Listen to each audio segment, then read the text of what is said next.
एक छोटे से गांव में, जो घने जंगल और हरे भरे मैदानों के बीच बसा था, एक भली और नेकदिल लड़की आलिया रहती थी। वह एक अनाथ थी, लेकिन उसकी ईमानदारी और दयालु स्वभाव के कारण सभी उसकी इज्जत करते थे। आलिया अपने छोटे भाई अयान के साथ एक छोटी सी टूटी फूटी झोपड़ी में रहती थी। उसका गुजारा सिर्फ उन फूलों से होता था जो वह जंगल से तोड़कर बाजार में बेचती थी। गांव के लोग आलिया के फूलों को बहुत पसंद करते थे। कोई भी शुभ अवसर हो, गम का समय हो या किसी बीमार व्यक्ति को खुश करने का पल, उसके फूल हर जगह मांगे जाते थे। सबको विश्वास था कि उसके फूलों में एक अलग ही बरकत है जो खुशहाली लाती है। एक सुबह जब सूरज की पहली किरण पेड़ों के बीच से झलक रही थी, आलिया जंगल में नए ताजे फूल तोड़ने गई। वह ध्यान से सिर्फ सबसे खूबसूरत और खुशबूदार फूल चुन रही थी। जैसे ही उसने एक नया नाजुक फूल तोड़ना चाहा, उसके हाथ गीली मिट्टी से मैले हो गए। उसने एक हाथ अपनी पोशाक से साफ किया और दूसरे हाथ से फूल तोड़ने लगी। तभी उसने देखा कि एक बूढ़ी औरत एक बड़े टेढ़े मेढ़े पेड़ के नीचे बैठी थी। उसका वजूद देखते ही आलिया के दिल में अजीब सा डर उत्पन्न हो गया।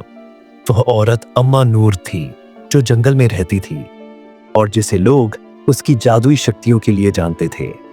अम्मा नूर एक लालची और स्वार्थी औरत थी जो सिर्फ अपने फायदे के लिए काम करती थी। लड़की, मुझे थोड़ा पानी पिला दे, अम्मा नूर ने खुरदरी आवाज में कहा। उसकी तीखी आंखें आलिया पर टिक गईं। आलिया झिझकते हुए बोली, अम्मा, मेरे हाथ गंदे हैं, पहले मैं उन्हें धो लूं, फिर आपको पानी लाकर देती हूं। अम्मा नूर की आंखों में गुस्सा चमक उठा। उसने अपनी लाठी जमीन पर मारी और एक श्राप दे दिया, जब तक तू जिंदा रहेगी, जब भी तू फूल बेचेगी, वे सांप, छिपकली और चूहों में बदल जाएंगे। आलिया का दिल जोर जोर से धड़कने लगा। अम्मा नूर जोर से हंसी और हवा में गायब हो गई। आलिया को लगा कि यह सिर्फ एक धमकी थी, मगर जब वह बाजार पहुंची तब उसका भरोसा टूट गया। उसका पहला ग्राहक एक अमीर व्यक्ति था जो अपनी बेटी की शादी के लिए गुलाबों का गुलदस्ता लेने आया था। लेकिन जैसे ही उसने फूल हाथों में लिए, वे जीवित सांपों में बदल गए। मेहमान चीखने लगे और आदमी घबराकर फूल फेंककर भाग गया। दूसरी ग्राहक एक बूढ़ी औरत थी जो अपने मरे हुए बेटे की कब्र पर रखने के लिए लिली के फूल लेने आई थी। जैसे ही उसने फूल कब्र पर रखे, वे चूहों में बदल गए जो इधर उधर भागने लगे। बेचारी मां घबरा गई और रोते हुए वहां से चली गई। तीसरी ग्राहक एक अस्पताल की नर्स थी जो आलिया के फूल हमेशा बीमारों के कमरों में सजाने के लिए लेती थी। मगर जैसे ही उसने फूलों को एक कांच के गुलदान में रखा, वे छिपकलियों में बदल गए जो बिस्तर पर रेंगने लगी। बीमार लोग डर गए और नर्स ने मजबूरी में सारे फूल फेंक दिए। गांव वाले आलिया से दूर रहने लगे और उसे श्रापित कहकर बुलाने लगे। उसका फूल बेचने का धंधा बंद हो गया। घर में रोटी तक नसीब न थी। भूख से बिलबिलाता अयान उससे लिपट गया।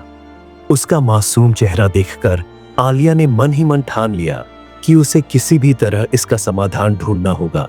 एक शाम जब भूख से उसकी हालत खराब हो चुकी थी, वह जंगल में कुछ खाने की तलाश में निकली। तभी उसने देखा कि एक बूढ़े बुजुर्ग एक पेड़ के नीचे बैठे थे। उनकी आंखों में गहरी चमक थी और चेहरा शांति से भरा हुआ था। बेटी, तू इतनी उदास क्यों है? उन्होंने प्यार भरी आवाज में पूछा। आलिया ने रोते हुए अपनी पूरी कहानी सुना दी। बुजुर्ग ध्यान से सुनते रहे, फिर अपनी पुरानी थैली से 3 चमकते हुए सिक्के निकालकर उसके हाथ में रख दिए। ये मामूली सिक्के नहीं है बेटी, ये तेरी तकदीर बदल सकते हैं। समझदारी से इनका इस्तेमाल करना। आलिया ने पहला सिक्का इस्तेमाल किया। जैसे ही उसने फूल हाथ में लिए, वे चमकने लगे और धीरे धीरे सोने के सिक्कों में बदल गए। उसकी आंखें आश्चर्य से बड़ी हो गईं, लेकिन उसने सोचा, मुझे ईमानदारी और मेहनत से जीना है। उसने सिक्के वहीं फेंक दिए, मगर फूलों का श्राप अब भी बना रहा। दिन गुजरते गए और हालत और खराब होती चली गई। अयान की भूख से तबीयत दिन ब दिन बिगड़ रही थी। एक दिन उसने दूसरा सिक्का उठाया और अम्मा नूर के घर जाकर उनके सामने रख दिया। अम्मा नूर ने बस एक ठंडी हंसी हंसी, लेकिन कोई बदलाव नहीं आया। आलिया और भी निराश हो गई। अब उसके पास सिर्फ एक अंतिम सिक्का बचा था। एक रात जब अयान भूख से सो नहीं पा रहा था, आलिया ने अपना अंतिम सिक्का उठाया और दुआ मांगकर उसे हाथ में लिया। जैसे ही उसने उसे छुआ, वह एक सुंदर हीरे का हार बन गया।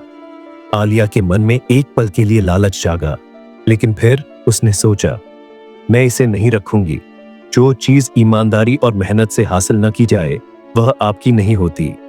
तभी अम्मा नूर वहां आई और मुस्कुराकर बोली, आलिया, ये एक श्राप नहीं, तेरा इम्तिहान था। मैंने सुना था कि तू ईमानदार और नेक है, इसलिए मैंने तुझे आजमाया। लेकिन तूने अपनी ईमानदारी नहीं छोड़ी, इसलिए अब तुझे बरकत मिलेगी। आलिया की आंखों से आंसू बहने लगे। अगले दिन उसके फूल फिर से वैसे ही खूबसूरत हो गए जैसे पहले थे। गांव वाले फिर से उसके पास आने लगे। उसने अपने भाई के लिए ढेर सारा खाना खरीदा और उसकी भूख हमेशा के लिए मिट गई। अम्मा नूर भी बदल चुकी थी और अब वे एक सीधा साधा जीवन जीने लगी। दया और धैर्य सबसे बड़ी ताकत है। लालच और स्वार्थ का अंत हमेशा बुराई में होता है, मगर एक सच्चा दिल अंधेरे में भी रोशनी ला सकता है।